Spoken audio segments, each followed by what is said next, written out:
Hello, ladies and gentlemen. My name is Jeremy Vaeni, and I am the co-host of Paratopia Oculus with Jeff Ritzmann. Most of you listening to this are probably already fans, but some of you may have just stumbled upon this because of the Star Wars in the title. So, what are you listening to? Well, it's a little over an hour of a podcast that will never air. Because essentially, Paratopia Oculus is a podcast about paranormal phenomena and mystery. And so when Jeff and I got on a roll about the new Star Wars movie, it kind of took on a life of its own and doesn't quite fit the bill for our podcast. However, it's kind of interesting, I think. So I've decided to put it here on YouTube. And if you do like what you hear here, then feel free to check out our podcast at paratopia.net. Trust me, it's better than the X-Files reboot. So, there you go. Here we go. Paratopia meets Star Wars. You're listening to the Platinum Standard in Paranormal Talk, Paratopia, with Jeff Ritzmann and Jeremy Vaeni.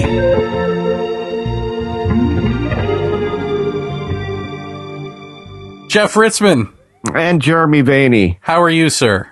I'm fine. And listeners, how are... Well, they can't. They can hear me. I can't hear them, I guess. Well, we hear them. We get letters. Yeah, letters. Hey, we've got a new intro voice dude. Yes, Jeff Smith. Wonderful radio and voiceover star of the century.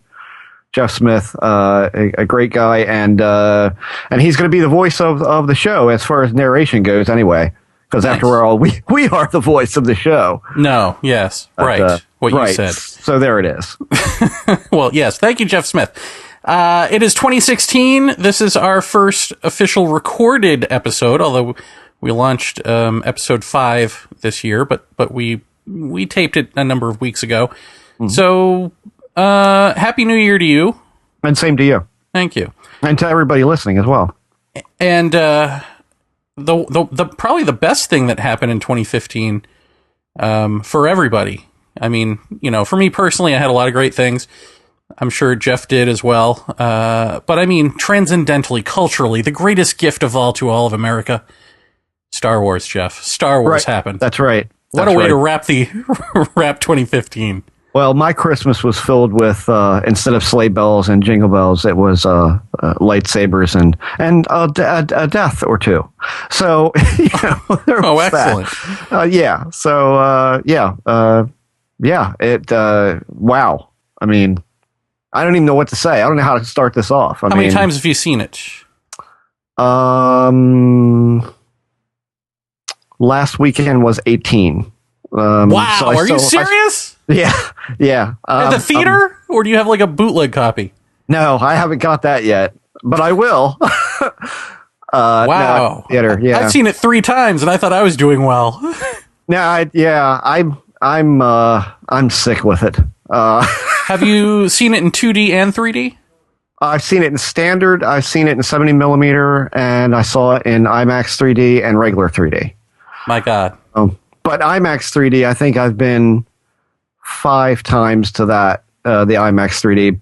And the last 4 strictly because IMAX 3D with Lowe's AMC, they gave away posters every week, a new poster for the 4 weeks.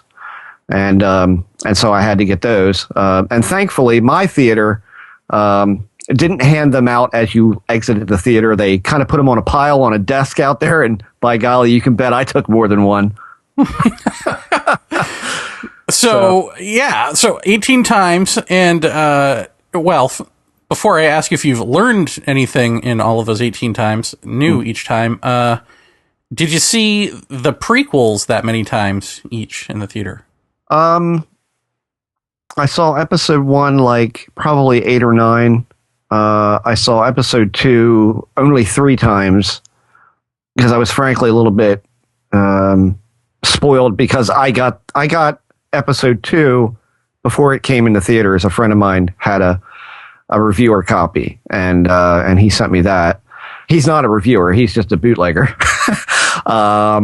And episode 3, I probably saw anywhere between 10 and 12 times.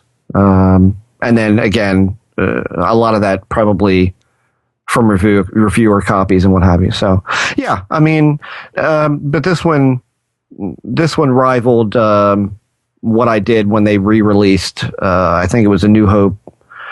God, how long ago has that been? I don't know how many years ago that they re-released it at the Senator Theater. I know they were showing it there. It was the 90s. Was that the 90s? Yeah, because Phantom Menace came out in 99. Right. Okay. So yeah. Yeah, it was at the Senator Theater. I know I went about 15, 16 times to that. So that was probably my last big push at the theaters. But yeah, this time it's been pretty wild. I saw Phantom Menace like 8 or 9 times in the theater as well, and then the other two significantly less, which is weird because they got progressively better. But yeah, here's my question for you: when you go and you see Jar Jar 8 or 9 times, are you like me every time? Are you just thinking like, this is going to get better, this is going to get better, this is going to get better? I mean, I'm probably going against a lot of Star Wars doctrine at this point, but I didn't mind Jar Jar that much. This show is over. He didn't bother me that much. Like, he was a nuisance, but it wasn't like it ruined the picture for me. That's kind of how I look at it. The first one, I could say he was kind of overbearing and like, just please get off the screen. But 2 and 3, I really didn't.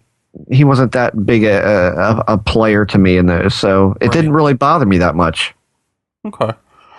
So now you've seen this one 18 times, and do you learn something new each time, or do you just bask in the glow of seeing the Star Wars film? I think the first 3 or 4, I just kind of like basked in the glow of just a great film. I mean. And there's all sorts of critiques out there because there's haters for everything. But, I mean, to me, this is the best since the original trilogy, without a doubt, without question, and probably rivals, A New Hope in a lot of ways. But yeah, I since then I've been paying really close attention to things, and especially that flashback. Spoiler alert. But we should probably say this way ahead of time before we even get into this discussion too deep. If you haven't seen this movie, don't listen to this. Do not listen to this. Going forward, I'm sure, Jeremy, we can timestamp when we start talking about paranormal things. But we'll put that on the page. And if you haven't seen the movie, don't start listening for an hour or something like that. Yes. So if you haven't seen the film, first of all, what's wrong with you? Is something wrong with you? Go, but don't listen to this because it's full of spoilers. It's just laden. And also, to that point, can I just quickly add, for those of you online who are saying things like, God, if this many people would just be interested in the system, we could really change things in America, right. That sort of thing. My answer to that is, we are. And it just doesn't change. So go see Star Wars. Well, and Star Wars is such a great escape because we are continuously concerned with the problems of the world. It's kind of nice to kind of put that on the back burner and just have fun for a change. That's what life was, right? I mean, it used to be fun. But yeah, so spoiler laden stuff coming right now. That flashback. When or vision that Rey has when she touches Luke's lightsaber, that on the first viewing I was like, what happened? What did I hear? I thought I heard Yoda. I thought I heard this. I think the next 2 times, believe it or not, that I saw it, which was viewing 2 and 3, believe it or not, I got a phone call in the middle of that. Not that part that I wanted to see both times. Both of them were my son. And so, no, my phone doesn't ring in the theater. I have a Fitbit, which tells me who's calling silently. But it forced me to exit the theater and take the call. You have a Fitbit? I'm getting you like fit. Jar Jar? That's correct. Why come you don't have tattoo? Right. So, Yeah, so I missed it a couple of times, completely almost. But ever since then, I've paid really close attention to that. And there's a lot in there. There's a lot going on with that. And we hear, and you tell me if you've heard these or not, we definitely hear Yoda speaking. But in no way could I ever tell what is being said. And then, of course, you do hear Vader's breathing in the very beginning of that cutscene. In case anybody doesn't know it by now and they're wondering what's up with that, she's in a triangular lit hallway with some apparatus on the wall, and the lights kind of trace down towards her. Well, if you remember, Luke lost that lightsaber on Bespin during the duel with Darth Vader. Well, that hallway is the hallway he came down right before they went out on the gangway, and he lost his hand. So that is that hallway from Bespin. From there, it drops down into Luke touching R2-D2's head and obviously implanting the map or doing something like that. At least we think that's Luke. We're pretty sure. And then from there, it goes into a really interesting bit that I'm not sure that anyone has really. I'm not seeing anybody talk about it at any real length. But if you're a toy collector, which I have not bought a single toy as in like the little figures this go around. I haven't done that. There is a figure out that looks like he has a domed hat on. And I believe he's called Constable something. I can't remember because I don't pay enough attention to that stuff. But it says that he is like more or less the police force on the lawless planet of Jakku, in the town where Rey is living and swapping her parts for food. You don't see him in the film at all in Jakku. You never see him. This guy was supposed to be a fairly poignant character in the story. The only time that I think I see this character is during the vision, and it is when you see someone get stabbed with Kylo Ren's lightsaber. You see him scream, you see his head throw back, and then you see him hit the ground. He's wearing that hat. I can't think of another character that would be wearing that, but why is he there? Presumably at the time where Luke is training the new Jedi, and Kylo Ren and the Knights of Ren have just killed them all. I don't know what that's about. But towards the end of the vision, of course, it's the confrontation with Kylo in the snow and so on and so forth. Well, what I picked up the other day, probably, I don't know, a couple of weeks ago now, was that you do hear at the end of the vision, you hear Rey, you hear the voice of Obi-Wan Kenobi, Alec Guinness, say Rey, and then you hear his younger self say, "These are the first steps," and that ends the vision. And that's really clear if you go on IMAX 3D and you hear it in 3D. You can really hear that if you pay really close attention. So what does all that mean? Some of it is foreshadowing of what's to come in the film. Some of it is presumably what's been talked about with Skywalker losing all his pupils. Past that, I'm not sure what all that is saying, but that's that to me is one big ass spoiler. So, did you catch any of that, or does that all go by too fast for anybody really to pick it up? The first two times I didn't really pay attention to it for some reason. I was just mesmerized by the whole thing. The third time I really tried to listen, pay attention. I'm not as savvy as you are, so I would not have ever known what that hallway was. So thank you. Obviously I picked up Vader's breathing in the beginning, but no, I didn't hear Yoda. I didn't hear... I was trying to make out what the voice was at the end, and I thought maybe it was Kylo Ren, but I'm thinking, no, he's too young to be somehow related to her, as a father figure or something. I don't know. Right. Except, and then I was trying to make sense of it. Well, I thought, his first line of dialogue to the old Ben Kenobi looking guy at the beginning is, "You look old," or something along those lines. Look how old you've become. Look how old you've become. And then I thought, oh, so is he secretly really old and just doesn't look it, like has some fountain of youth thing? But then it's like, well, no, this is Han's son. The thing that throws me off with the age stuff is the fact that they introduce Luke Skywalker as a mythical figure that she's never heard of, or she's heard of but didn't know existed, and so on. Thinks he's a myth, yeah. And it was really about 20 years ago, 30 years ago. Right. So that doesn't make sense to me. But then I think about it, and it's like, well, wait a minute. Obi-Wan was telling Luke Skywalker about the Jedi as though that was an ancient sort of myth, and that was about 30 years prior. Exactly. That society was completely different. Yeah. So I hope there's something going on with amnesia that is explained there, although I don't think it needs to be necessarily, since the galaxy is not as interconnected by television and internet as our galaxy is. And so I suppose you could grow up on a scavenger planet and not know and just hear bits and pieces and think that these are legends. Sure. But then I also, since they do play with ideas from our own universe, is it possible that after these giant tragedies there's some form of amnesia that takes place amongst a lot of people in the same way that we don't know anything about Egyptian society, we don't know anything about well, then again, we don't really know much about how our grandparents grew up, do we? Just little bits that they tell us. Well, I mean, I look at it this way: when it comes to the grand battles of the trilogy, the Jedi Knights are all but gone at that point. I mean, there's nobody actively fighting in a war per se from the Jedi Order at all.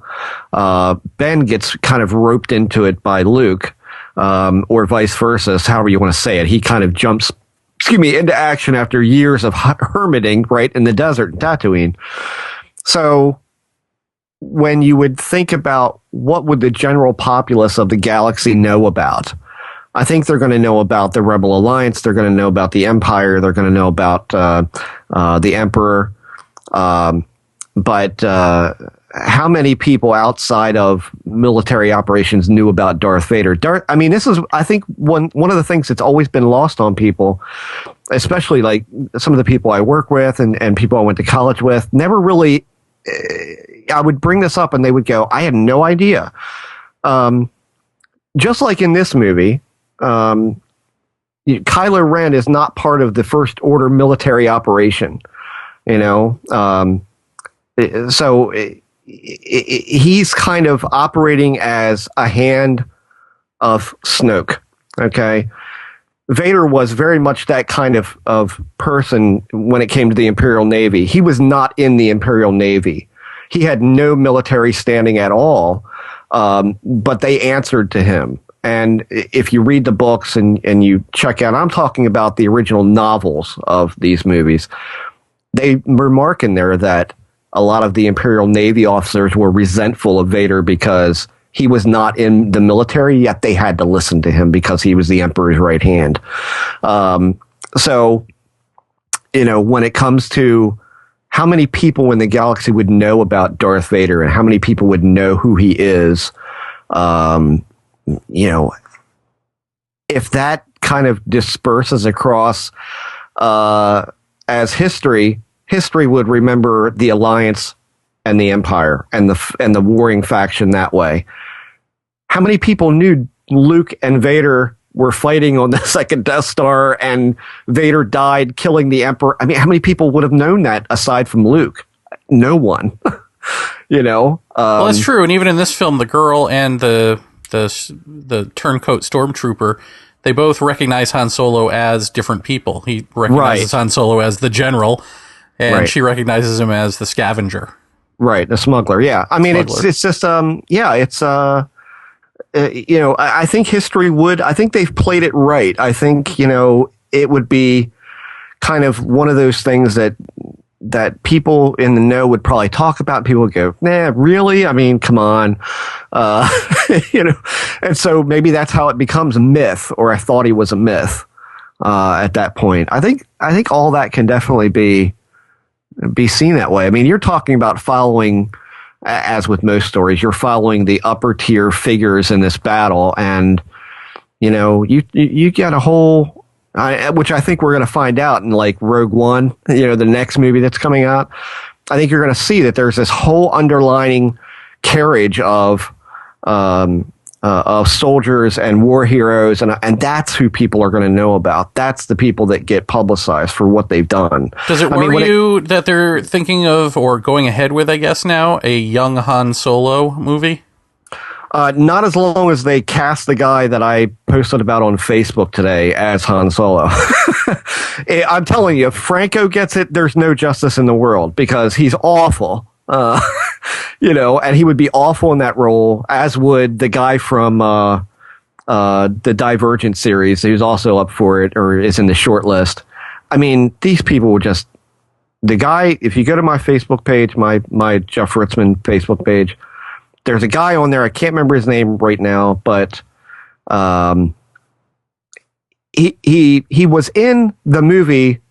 and Jeremy, you go to so many movies, you've probably seen it. The Age of somebody.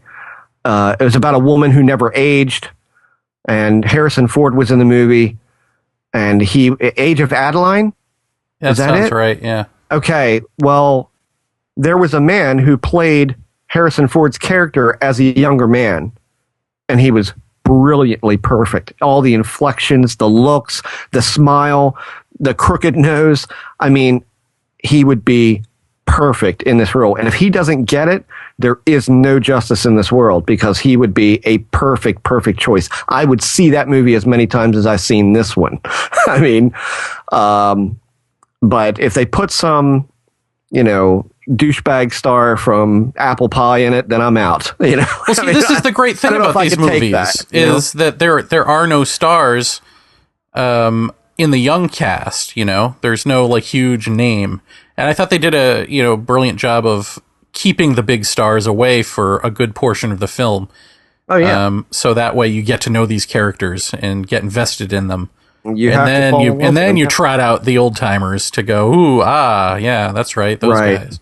Right. And so, I mean, for my money, I'm looking forward to. I'm optimistic about them. I'm not going to say yes. I'm really into the hard line of the Skywalker story in the Star Wars, movies. But Rogue One, and there's even a Boba Fett movie coming in 2020 or 2019. So all of those will be really interesting. If I had to pick a disappointing bit in the new film, my only disappointing bit would be that in the preview that we saw of Maz Kanata's bar, when they're walking in, they pan up and here's all these glorious flags hanging, and on one of those flags was Boba Fett's Mandalorian skull moniker. And a couple of, there's a blood fin was on there as well, which is the patch on his chest. I really expected to see Boba Fett in some way in this film, and I didn't even get a pinch aside from that flag. You are a nerd, sir. Oh my God, that would have been so brilliant, just to see him in a dark corner of Maz's place, kind of glance over and see Solo and, just nod. That would have been enough. Just battle-scarred armor from the Sarlacc pit. All of that would have been brilliant. Well, here's my moment of nerd disappointment. No Hammerhead? Are you serious? I want a planet of Hammerheads at some point. Come on. I want to say... No, you're right. Yeah. But they did have Power Droid in 2 shots or 2 different scenes. Yes, I was yes, Power Droid. Gonk Droid, yes. Yeah. But I was surprised to see people talking about that there's not the variety of species of alien people in this movie as there was in all the other ones. I'm like, did you see the bar scene in this new movie? Did you see some of these creatures were amazing looking, and they weren't CG. Like the vast majority of these characters that you saw in this movie, they were on the set. Which I give credit to JJ for that, because he said from the get-go, we're relying on practical effects and all of that. I mean, BB-8, In case people don't know, it's not a CG character. He was really there. Really? Yes. How do they do that? The same company that made the toy that I paid $150 to own, made the full scale one. Yeah, but I mean, how does that even work? The rotating ball over the mushroom cap? I mean, right. Well, the one that I have in my hand right now, you can turn him on his side and the little mushroom head will not fall off. Huh. It's a gyroscopic inside, a core inside that has wheels on it that basically move the thing around. And then inside that gyroscopic core, of course, it has to stay in the lower half of the ball, of the hollow ball. So you're picturing a hollow ball half filled with gears and apparatus on the bottom, providing weight. And then in the middle of that apparatus is a post that comes up to the top of the ball. And on top of that is a servo with magnets in it. And so they can control the head with that. So the magnets from the head connect with the magnets inside the ball. So once the thing starts moving, the ball moves, but the inside doesn't move. It's basically rolling forward. You follow what I mean? It's staying flat but then inside. why? Like, I had read that this was the original, George Lucas's original vision for R2-D2, but he didn't have the technology to do it. Right. Does that make sense to you? I mean, I thought they meant they didn't have the CG to do it. No, I think I don't think it was that. I think if you look at Macquarie, some of Macquarie's earlier sketches, he basically had R2-D2 as his main body and head would be the same, but underneath the driving leg would be this ball bearing in the middle, which, I mean, even aesthetically it didn't work. But to try and do something like that for real, I still don't think we could do that. The ball has been around, the Spiro ball, that's the name of the company that makes them. Spiro has been around for a number of years. And I think J.J. Abrams, I think the production company approached Spiro and said, could you do this? Could you make this ball controllable independently on set? And they said, well, sure, we do that with our toys now. Then he said, can you make the top stay and can you make us be able to move and control that top?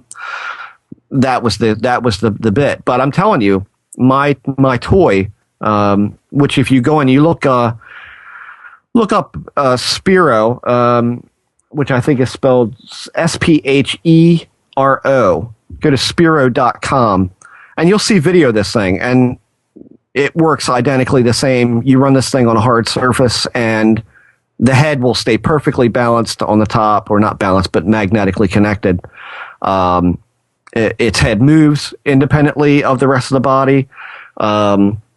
It's amazing. It's amazing technology. And so if you own that Spiro toy, you essentially own a miniaturized working version of the original prop. So that's what that is. I think the only CG bits are like at one point he throws out a butane torch, and another part he does a shocking thing like R2 has his little shock fork.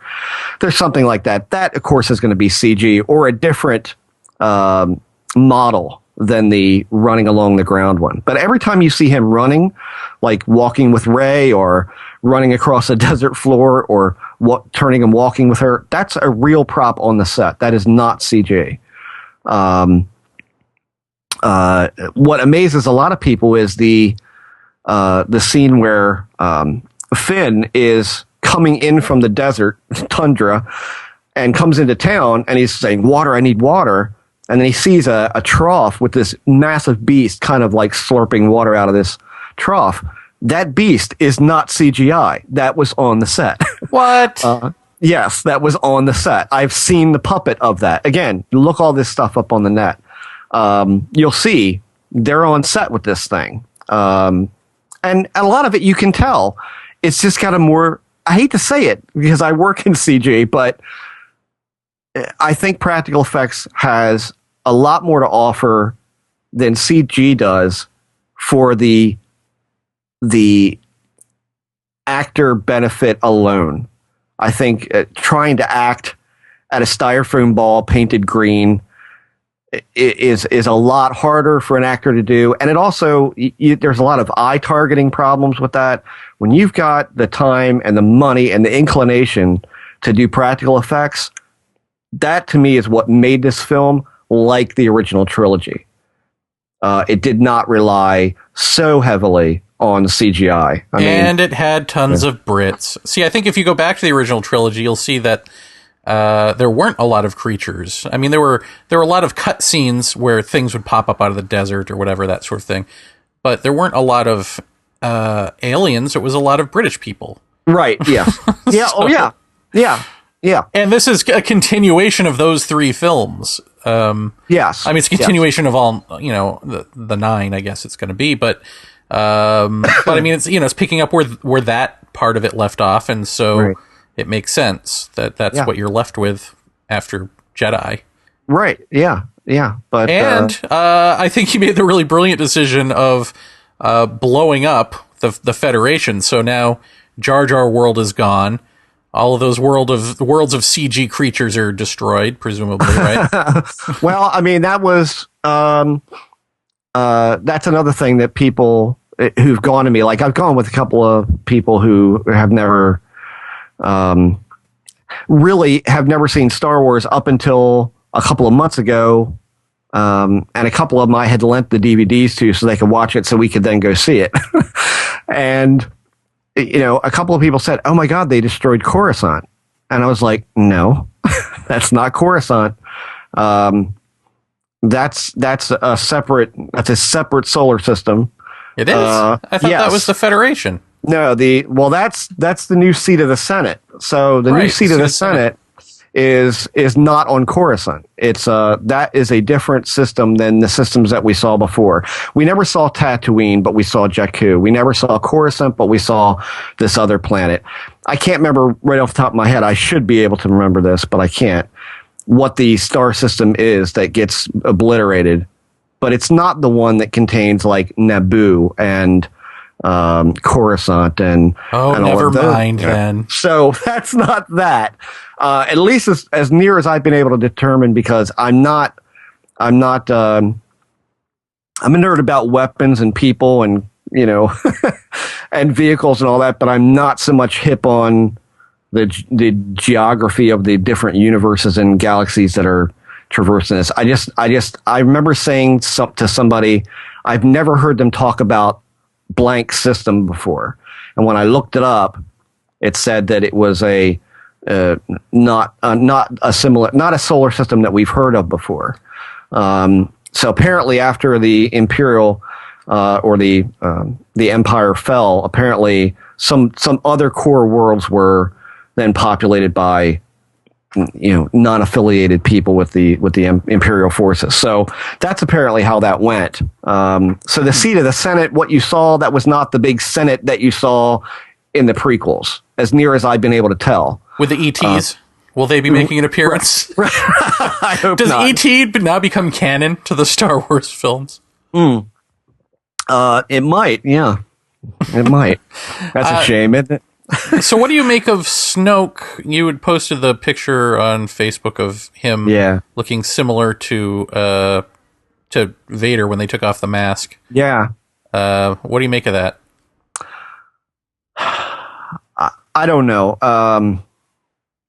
The new director who's going to be directing the next one, I read a little bit about him.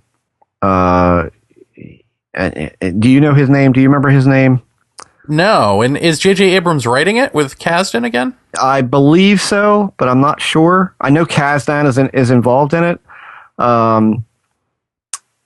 Anyway, it's the director who did Looper. If you've ever seen Looper, he's the guy who directed that. And from what I've been able to gather from people talking about him is that the next episode will have a decidedly weird tinge to it. That he likes to inject kind of, well, if you want, high strangeness into some of his movies. And Ryan Johnson, is that his name? Could be. But yes. Is it? Okay. 2017? Is that when it's coming out? Yes. Yeah. It's either Ryan or Rian. It's Rian, Craig Johnson. Right. Okay. Yeah, that's it. So he's got a decidedly weird flavor to some of his stuff, and so they expect the next film to have some kind of weirdness to it, which I can see that being, the Force interaction. God, please, I beg of you, if nothing else, please let the midichlorian myth die. Please let there be some kind of line in the new movie that says, well, they used to think it was midichlorians. Now we don't know. Just something to get that away from us. Why? Because I hate that. Why? The midichlorian thing, because it reduces the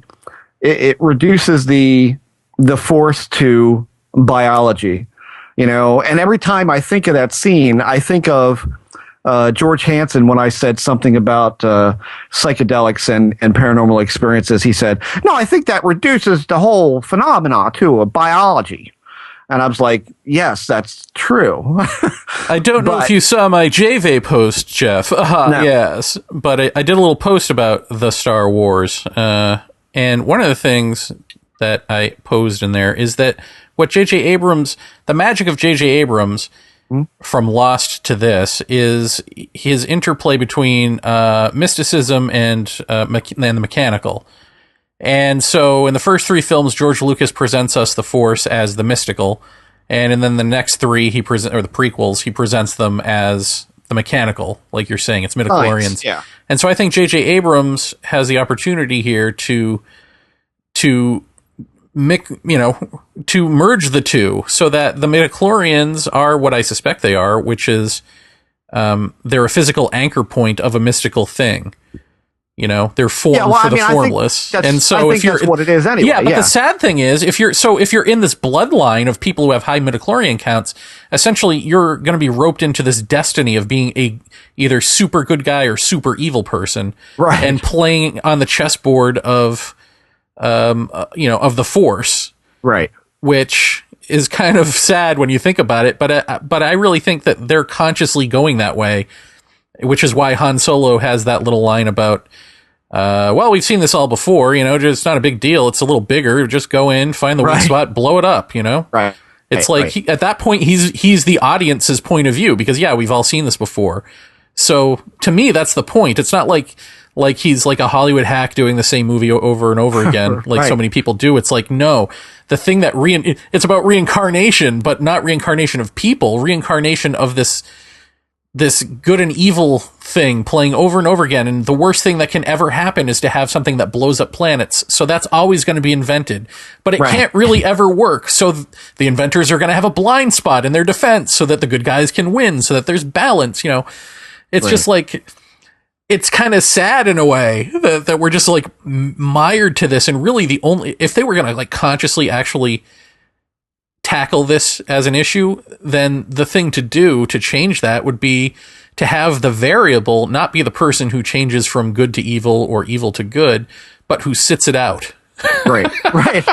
And just disengages entirely. Right. Yeah. Wouldn't that be something? I mean, the whole notion of I had this discussion with Lisa the other night. She wasn't pleased about it. I had this whole discussion with her the other night after we left the theater. For the 18th time. Right. Well, she went to the past 5, so she's a veteran.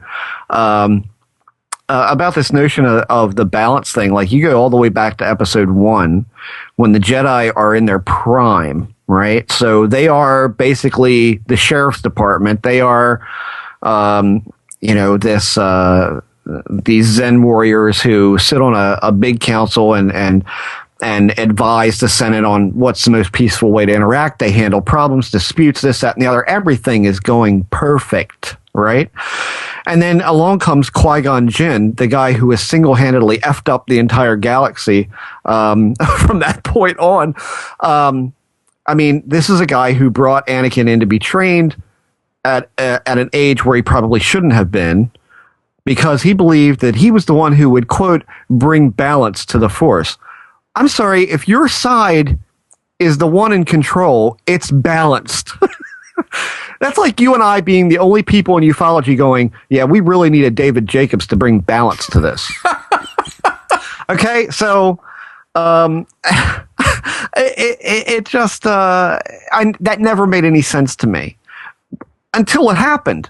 You know, when Obi-Wan's standing there looking at a legless and armless Anakin Skywalker laying in the ash, saying, you were the one who was supposed to bring balance to the Force, not leave it in ruins. No, he did exactly what he was supposed to do. He equalized the entire thing, because what was left? 2 Jedi and 2 Sith. That's what was left. That's balance. Did nobody see that? Am I the only one that's seen that? I can't imagine that's true. We all saw it, Jeff. We all just aren't talking to you. That's it. I mean, that's it. And so now we're talking about something that's grossly out of balance, because we've got Kylo Ren, who's not a Sith yet, but I venture to say that he probably will be. And we've got Snoke, who, again, back to your original thing with my post, do I think it's going to be Darth Vader? No. I'll put it to you this way.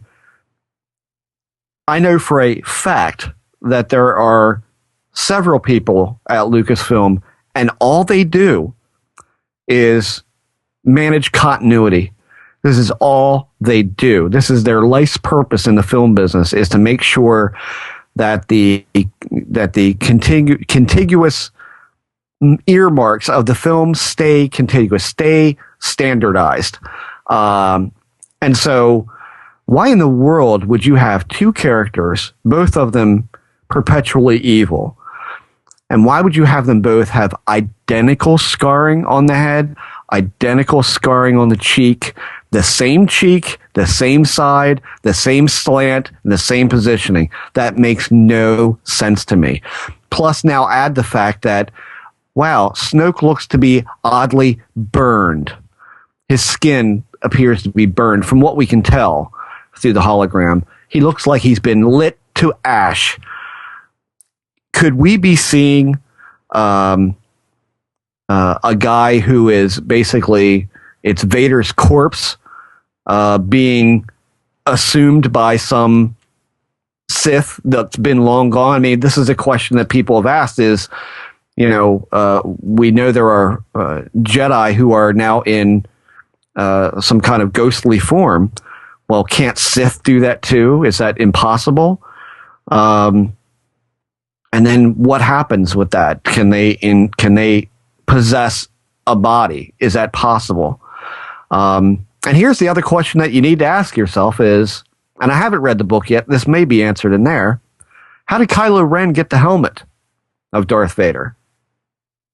Snoke give it to him? Because maybe it was on Snoke's head at one point. I mean, I'm just saying, it's a little weird.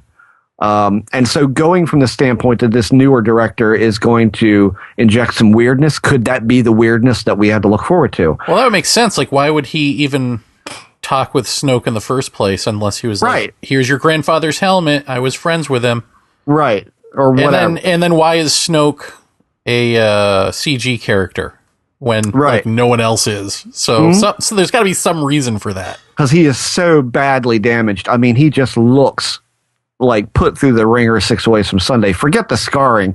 Just look at the face itself. It's there's holes in his cheek. There's a big scar. There's the sunken eyes. The skin just looks like a burn victim. And so the other option for me is that he is Darth Plagueis, who is mentioned in episode 3 or 2 of the prequels, where Palpatine is essentially talking to Anakin saying, here's this, this Sith legend of Darth Plagueis, who had such a knowledge of the dark side of the Force that he could influence the midichlorians to create life from the Force.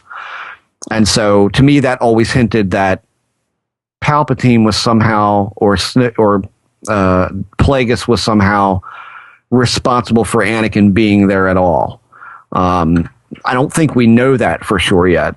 I think it was kind of implied, but nobody really it didn't it didn't seem to leg its way into the other stories. But is this Darth Plagueis? Is that who this is? We're told that his apprentice killed him. Or his apprentice was Palpatine. I think that was pretty obvious from the prequels. So, did he somehow survive? Did he only play dead? Did he reincorporate his body with his soul or what have you? Is that what happened? Is that who this is? And the Lucasfilm Disney camp is saying, nope, he's a completely new character. He's a new person. You've never heard of him before. Okay, fair enough. Well, here's a question. Is Vader's helmet in this, does it look like it did at the end of Jedi? Because if not, could it be Plagueis' helmet? Could he have gone through a similar tragedy, and could he have been the template for Darth Vader's costume? The way I think I read, I'm pretty sure it was a canon book at one point, that Vader's entire look was crafted by the Emperor to induce fear, and so he was made to look deliberately fearful. So I don't know that there would be two helmets like that around. I mean, we see Vader on a funeral pyre, and he's clearly burning. This helmet is clearly burned, melted, and ashy in spots. I mean, again, the advantage of IMAX 3D is you can really kind of crane your head around and look inside that thing as it comes towards you on the screen. You can really pay attention to close detail. I mean, it's for certain it's Vader's helmet, but the question is, how did Kylo Ren get it? I've heard people say, I believe it was somebody that I know who's reading the book said something about him being called a grave robber in the novel or in some literature somewhere because he went to the pyre and took the helmet. But we see another scene when he's interrogating Rey in the chair. He takes the helmet off, Kylo does, and he slams the helmet down on a pedestal full of ash. And so immediately I go, right. Well, what is that for? And the only thing that I can come up with that is either the Sith, I think, are, I want to say they're a lot like the Cenobites. Remember the Cenobites from Hellraiser? Yeah. They were into pain because they found some kind of power in pain. And so is wearing the helmet his way of inducing himself into pain while at the same time kind of paying homage to his grandfather with the helmet and kind of taking on that persona? And the ash just to cause the helmet to be unbearable and to be kind of self-torturous? Or is it the easy answer that that's Vader's ashes? That's Anakin's ashes in there that he slams the helmet into. I don't know. That's an interesting little bit that we might get more about in the next one. I'm not sure. But all of that stuff was on board his destroyer, so that wasn't on the planet that ends up destroyed, this Starkiller base. So all that stuff should be in the next movie. We should get glimpses of it at least, and maybe we learn more about it in there. I don't know. There was another CG character who was pretty prominent, actually. Ma, or was that her name? Maz. Yeah, Maz Kanata. Yeah. Now she was a weird one, but now she's got the Pandora's box that has Luke's saber in it, and she says how she got it is another story for another time. So, do you think we'll hear that? Is she going to factor into this somehow? I think she will. Yeah, I think she will. I'm just hoping the next one isn't just two long montages of two Jedis being trained, or a Jedi and a Sith being trained. Oh, yeah. Yeah. I don't think that's what's going to happen. What I don't want to see in the next movie, and I bet you this is how it starts, is that Rey is a Padawan and she's been training with Luke for X amount of years. I really hope they pick it up right from where it stopped. Like, I don't want there to be like... I mean, that would make sense to me, because I almost have the feeling that she doesn't need training. Like, that's her whole thing. That's the new twist on the Force, is she knows how to drive the Millennium Falcon. She knows how to do the saber fighting. The second Kylo Ren at the end says, I can train you, she closes her eyes and uses the Force and beats him in the duel. Right. So it's like, no, this is the new thing. There is no Jedi Council. There are no gurus. It's all within you. Yeah. Right. I mean, it's and that could be. So I think like the who whole she is, you know. Yeah, I mean, I think that the way that they're going to do Skywalker is he going to join the fight or not? You know, and that'll be resolved quickly. But that'll be the big initial question. Are you coming back or what? And obviously he set this little game up, so he knew this day was coming, so he's going to go back. yeah. Clearly that's the look in the face at the end, is that, oh boy, here we go. She's here, you know? But, you know, I mean, I just hope that I hope that it picks up right where it leaves off, like literally within a day. I hope her and Luke are still on the island, and I think that conversation from where we left off is where it needs to start. But I just have a feeling it's going to take the form of most other Star Wars films and say, okay, well, you know, like from A New Hope, where they're basically standing on a stage getting medals, to, oh yeah, now we're on Hoth, and Luke is a general, and and Solo's a general, and I mean, so you could tell quite a bit of time has probably passed there. Yeah, I hope they pick it up fluidly, at least. But yeah, there's a lot of questions in this. I mean, where did Maz get the lightsaber? I do want to go a couple more times just because I want to see what else is in that chest. And somebody told me that chest is the identical chest that Ben Kenobi has on Tatooine that he gives Luke the lightsaber from. I don't think that's right. I think that's a much bigger chest in the original trilogy than what they show there. So I'm going to look at that closer and see if I can pick that out. But I think my bet is going to be against the grain, kind of, from what most people are and who Rey actually is. And I think she's related to a Kenobi somewhere down the line. Really? You don't think she's a virgin birth? I don't. I don't, because, you know, we've got her being left on a planet as a child, which is also in the flashback, by the way. And I think it's pretty well known at this point that during that flashback that we talked about earlier, when she is a small child and she's crying and she looks up and she sees the starship zooming away, somebody has a hold of her by the arm saying, "Quiet, child, come with me," or something like that. That is, in fact, the guy who pays her for her junk.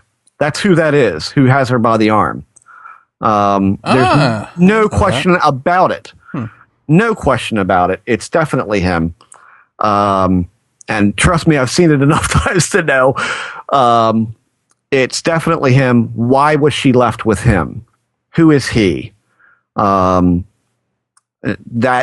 doesn't make a whole lot of sense to me yet. I thought in the very first, maybe 5 times that I saw it, I thought, well, she was left with the old man from the beginning. That's who she was left with. No. She was left with the huge jerk who was shortchanging her on her food for the parts. The guy with the blob face. So I don't know what to make of that, but again, these people who work with continuity and the people that cast, probably the same people who cast Ewan McGregor as a younger Alec Guinness, I think they did a phenomenally good job at picking him for that role, because he looks like he could be a younger him. There was a lenticular cover to TV Guide with the two of them on it, and when you rocked it back and forth, it went young to old, Alec Guinness to Ewan McGregor. It was really strange to see how much they looked alike. And when you look at Rey next to Ewan McGregor, she's got the eyebrows, she's got the eyes, she's got really great model eyes. And he had eyes that were very flat on top. And their eyebrows, I mean, my God, you could practically overlay them. I think she's going to be a Kenobi. I think that's somehow what has happened here. I wouldn't put money on it, but I'm kind of going, I really am leaning that way right now. Unless I see something else. Everybody's saying Luke's daughter, Luke's daughter. I'm not feeling that. I just don't know if that's gonna work or not. It could be true. And truthfully, they're saying that a lot of people are surmising that Rogue One is going to show her mother. People are saying her mother is going to be in Rogue One. You watch, somehow she's going to get pointed out, and it's going to make sense. And I'm like, it's too far back. Rogue One is supposed to be before the first. Well, the first Death Star gets. That's the plans, to steal the Death Star plans. That's what Rogue One is supposed to be about. So that's too early. So I'm not feeling that her mother is going to be in that film. Maybe her grandmother. I just don't know. I'm really feeling the Kenobi thing, because what in the world was he doing for all those years? Yeah, but isn't the whole thing that Jedi are supposed to be pious? Yes, I know. I get that. Yeah, I know. But you got to remember, at the time Kenobi was gone into hiding, there was no Jedi anymore. There was no Jedi Order anymore. And he wasn't really even. I mean, he could handle Walrus Man in the in the cantina, but he didn't fare so well against Vader. I mean, really, these were two just old guys dueling. So I think when you come right down to it, would there be an order to be adhered to? Did he just kind of give it up and go into hiding and keep an eye on Luke now and then? But past that, what was he doing? Could this be his granddaughter, Rey? I don't know. Why would he be the one? Because it's been said by Lucasfilm that, yes, we used Alec Guinness's voice to voice the name Rey. And the way they did that was they took one of their audio engineers took the word afraid that he had uttered in one of the films and edited it to say Rey.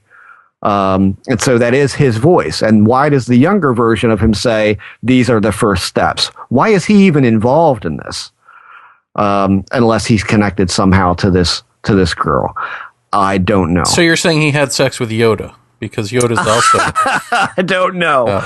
I don't think that happened.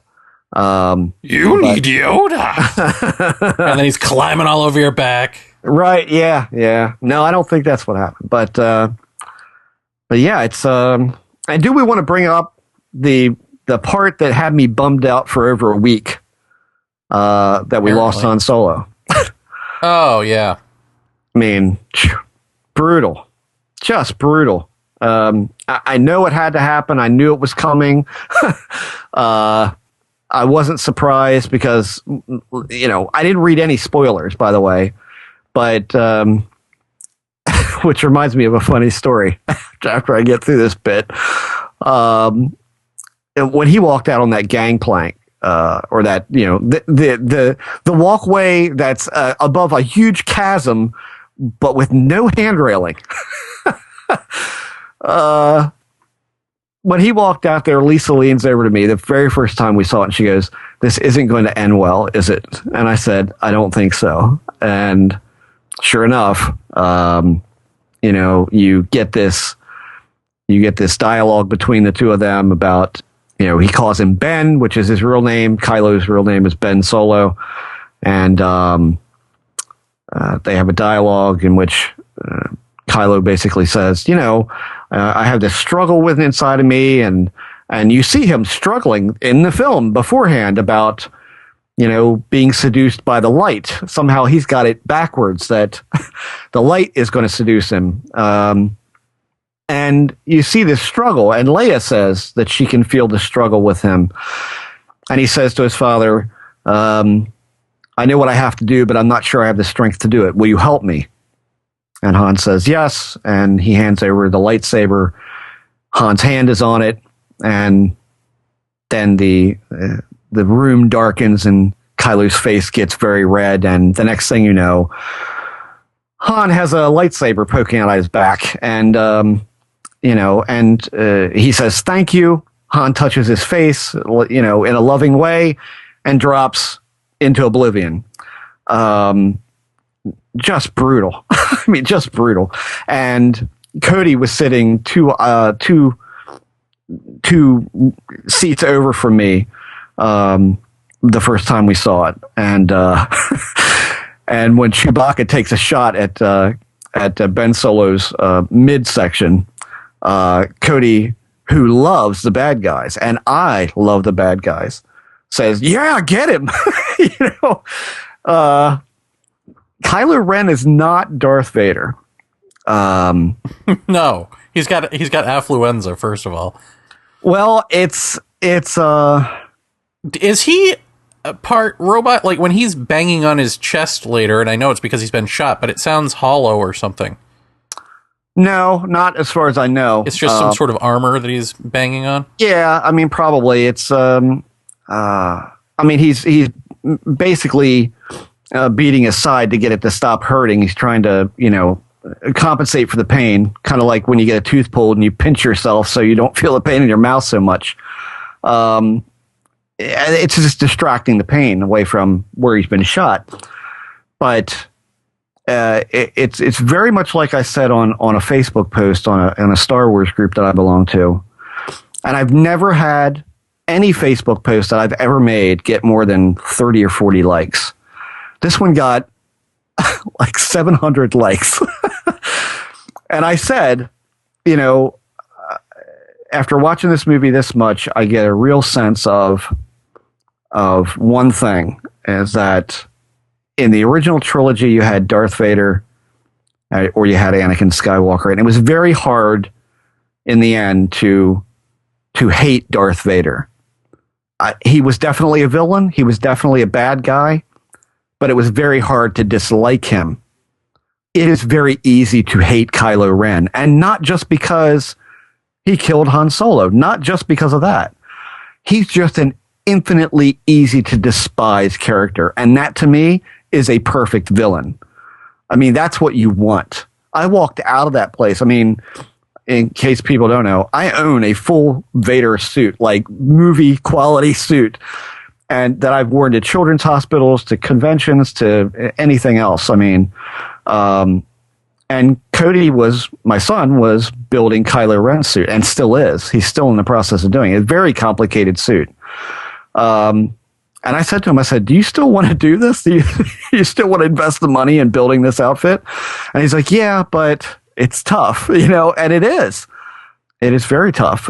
So I think they did good with a villain. And you can't watch this film and not go, man, this is so King Arthur, right? I mean, King Arthur being Han Solo and his son. I mean, if you watch the Merlin miniseries with the guy from Jurassic Park, whose name escapes me again, it's such a parallel between the son killing the father, and I mean, it was very Arthurian to me to have that happen in that way, right down to Adam Driver's look in the film.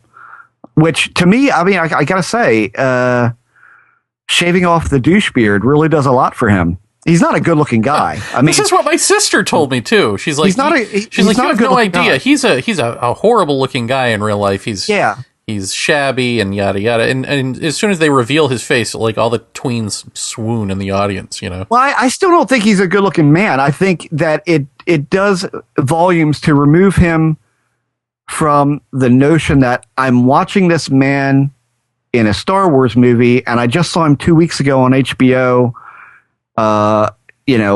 in This Is Where I Leave You, as the drunk, womanizing brother, right? So how do I separate?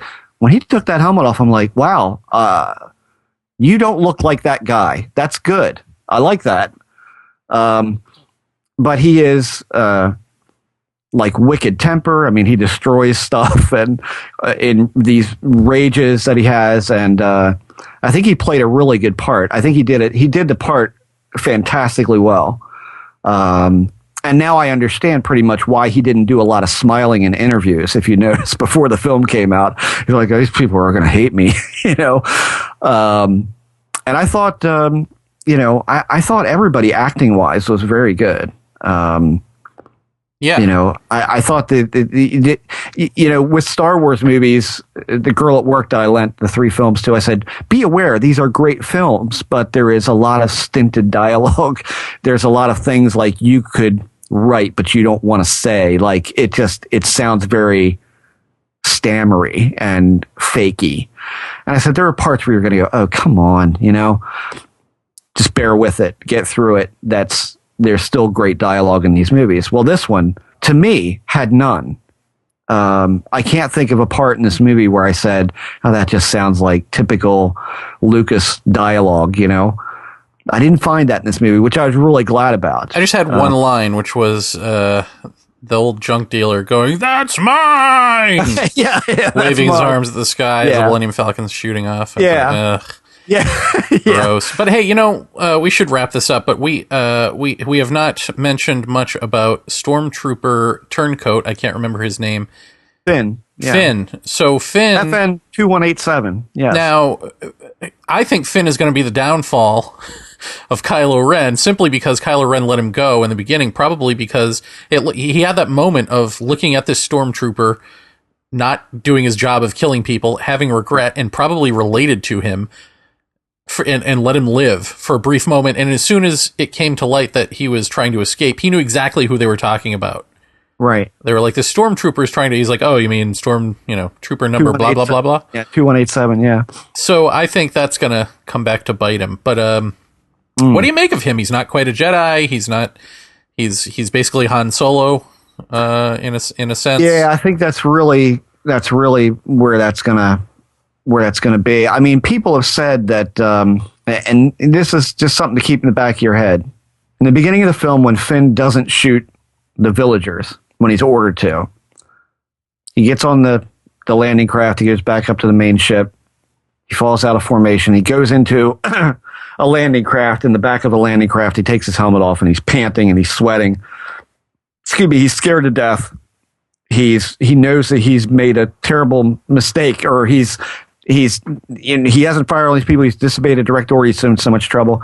Next thing you know, Captain Phasma, who again was my only kind of not a disappointment, but really you trumped this character up, Gwendolyn. You put her on the stage. You say what a wonderful actress she is. She doesn't really play into the film very much at all. I hope she figures more into the next one, but she looks cool as hell. That's all that matters, I guess. But she says, FN 2187, submit your blaster for inspection. That immediately says to me, it's not just a throwaway line. He didn't fire. So there's no other reason for you not to fire other than your blaster isn't working correctly. So submit it for inspection. So there's that. Then she says, I also didn't give you permission to take off that helmet. And she says, report to my division immediately. So when they figure out he's the one who's aided in the escape of Poe Dameron, she said he never had a problem before he was sent for reconditioning. I think we really need to evaluate what that means, because could it be, I'm just throwing this out there, could he be kind of like a sleeper agent of some kind? Could he have been reprogrammed that once he gets in contact with Luke Skywalker, he's going to kill him? Could it be that he's been programmed without his knowledge to act a certain way, to be a sleeper soldier, to infiltrate the rebel, the resistance, and to get to Luke Skywalker? I don't know. It's just a thought. I'm not saying that's the way it's going to go. I hope it doesn't, but it might. I think we just have to think about what happened to him after his defection on Jakku, because that's really where he defected. He just said, I'm done with this. I don't know. Yeah, I don't know. I mean, how did he just walk into Poe Dameron's cell and say, Rey wants the prisoner, and be allowed to take him and go. Really? That seems a little light. That seems like it was almost planned. So, well, see, this is where I hide behind, well, because the Force is behind this, and so everyone's just a puppet on a string acting out, the good evil thing anyway, so... Yeah.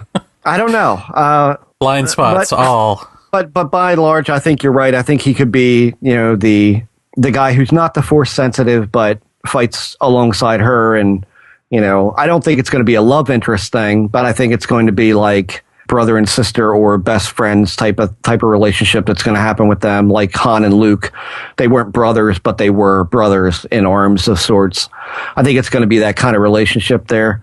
Now that you're saying all this, it might not surprise me if he is the one who kills Luke, and then the final battle is actually between her and him. I'm just saying. Somehow Kylo Ren bites the dust earlier than we expect, and then we're left going, what is going on if he's not the main bad guy? Kind of like we were doing with what's his name from Episode 1, The Phantom Menace. Oh, Darth Maul. Darth Maul, where everyone was expecting him to be the big bad guy, and then he just got chopped down. Yeah. Yeah. I mean, I don't know. I don't know what the future holds for Finn. I like him as a character. I thought he was great.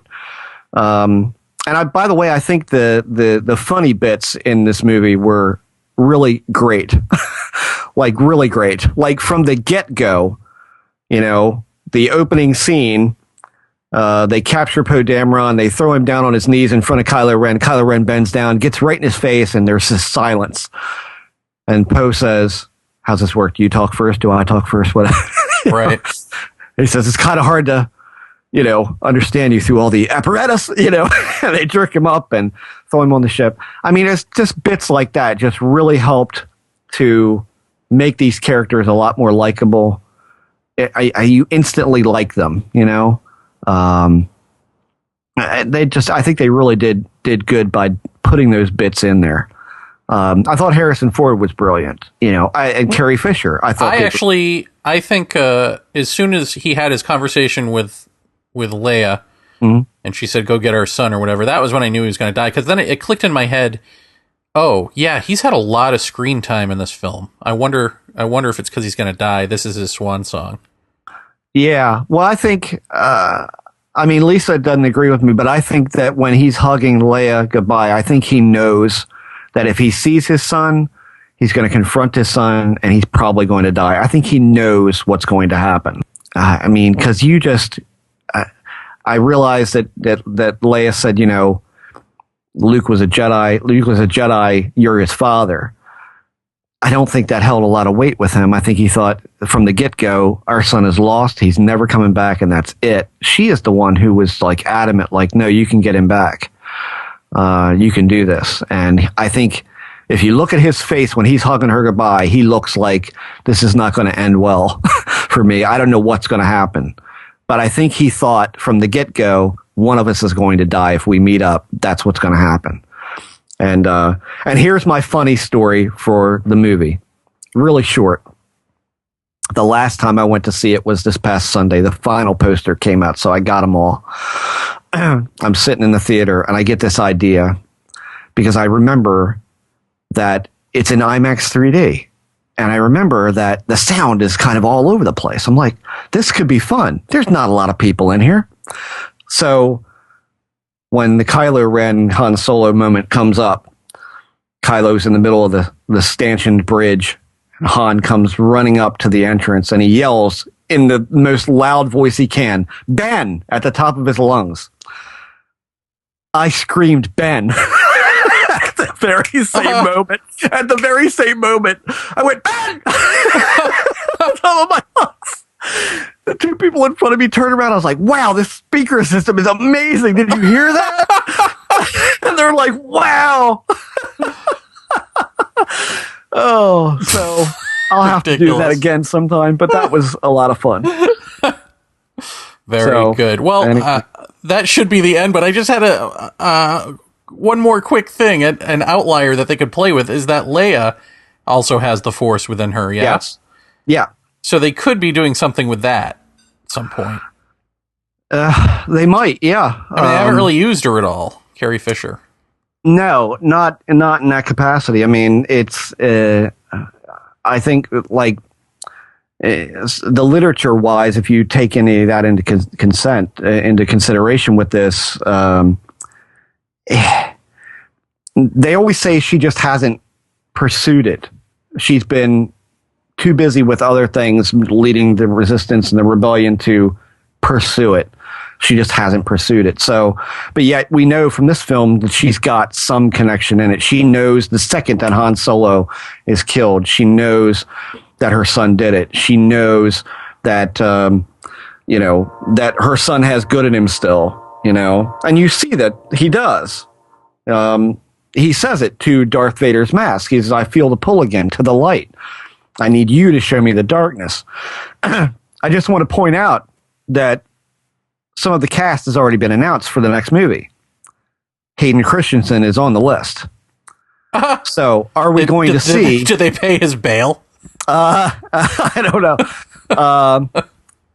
I think that's going to be a weird vision, because if, and I hope they use a little bit of this influence from the extended universe, if Anakin appears as a Force ghost of some kind to his grandson to tell him, you don't get it. I wasn't bad. At the end, I killed the Emperor. I did this. I did that. You're worshiping me as this, evil demigod. So you can't, I'm not that.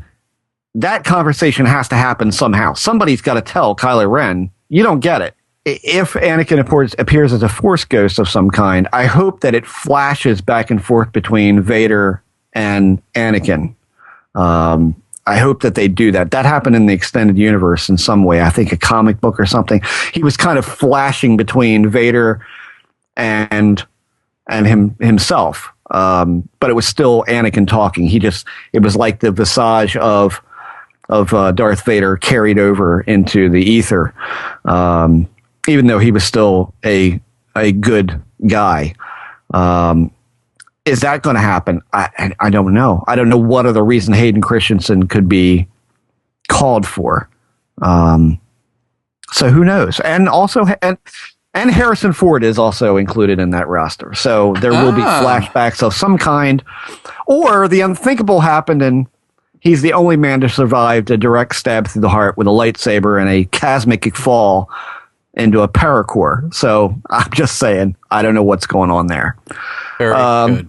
So there you go. Well, there wraps our Star Wars chat. Nothing but Star Wars. Yes. That was $1 of your $1.99. And, right. And when we get back from, well, frankly, the bathroom, we'll give you the other 99 cents. Right.